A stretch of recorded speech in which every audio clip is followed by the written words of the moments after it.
ও hello, হ্যাঁ বলো। কেমন আছো? ভালো ভালো, তুমি? আমি এই তো ভালো নাই। হ্যাঁ কিসে জানো আজকে? হ্যাঁ কিসে জিজ্ঞেস করো না, হ্যাঁ জিজ্ঞেস করো কিসে। বলো। বলো না তো, জিজ্ঞেস করবা যে কিসে। এই তো বলো না। জিজ্ঞেস করো না কিসে। তো বলো না তো, হয়েছে তো, মনে করো না জিজ্ঞেস করছি। না, জিজ্ঞেস করো সুন্দর করে কিসে। হ্যাঁ জিজ্ঞেস করো সুন্দর করে কিসে। কিসে মানে এটা আমি কেন জিজ্ঞেস করবো? আমার মন ভালো নাই বলছি না, তোমাদের জিজ্ঞেস করতে হবে না। তোমার মন ভালো নাই যে? হ্যাঁ, তো বলো।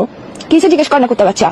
আরে মন ভালো নাই যে, বলো না তো এখন। তো কিসে জিজ্ঞেস করতে তোর কি ফোন দিয়ে পরে উঠতেছে ফালতু বেটা কোথাকার হারাম দাদা। ভাই মনে করো জিজ্ঞেস করে ফেলছি আর কি, বলো না। মনে কেন করবো? আমার মনেটাকে ইয়ে পাইছস তো, সবসময় মনে করতে বলো, তুই জিজ্ঞেস আমার কর না কিসে। এখানে তো তোমার বলি, আমি বলি তোমার মন খারাপ, তো আমার তো মনের ভাব প্রকাশ পাচ্ছে যে আমি জানতে চাচ্ছি কেন।